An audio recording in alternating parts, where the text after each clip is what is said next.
Hey everyone, Eric Crone here with Mad Squirrel Tech, and I wanted to talk a little bit about some things that we can kind of expect are going to happen right now.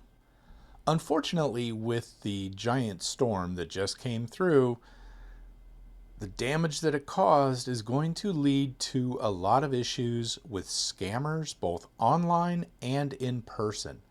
And I want to make sure people understand how to look for that.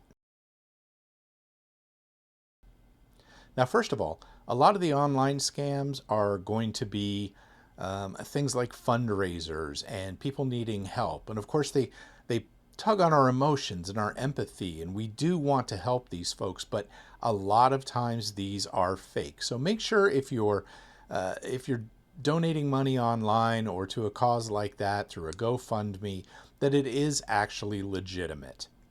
You may want to stick with some of the more well-known sorts of organizations, or for example, areas that are set up with an in-person way for them to collect things. We see these sometimes around here at the schools and things like that. Now, the other big threat you're going to be dealing with is these people going door to door offering to fix the damages to your home and such. They are out there and in force already, I have no doubt. So what generally happens here is somebody knocks on the door, says, hey, we see that you have some damage. I'm so-and-so with such and such company. We can help fix your stuff. All I need is some money for the materials to start with, and you can pay me the rest afterwards. You pay me and we'll go get the materials, come back and fix stuff. Well, unfortunately, people will pay them and they never come back. It's a scam that goes on just about every time there's a major hurricane here in Florida or other parts of the country. Now, what you can do to kind of protect yourself from that is, first of all, make sure that they're a registered contractor. And sometimes they'll even put these magnetic signs on the side of their vehicles that make them look like they're legitimate.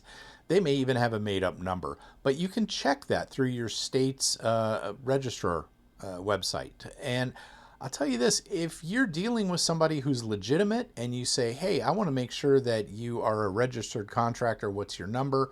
If they are legitimate, odds are they're going to be just fine with you doing that. They worked really, really hard to become a registered contractor instead of one of these people that are going around doing this stuff on the side. And if you want to make sure your stuff is going to happen and it's going to happen up to code and up to par, those are the folks you want to work with.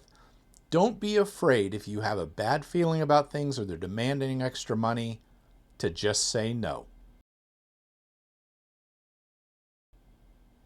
I hope these tips help you and just get you thinking about this, or your loved ones thinking about this, as we deal with having to recover from this terrible storm.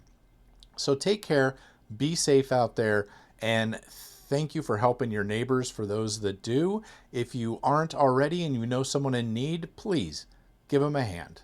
Thanks.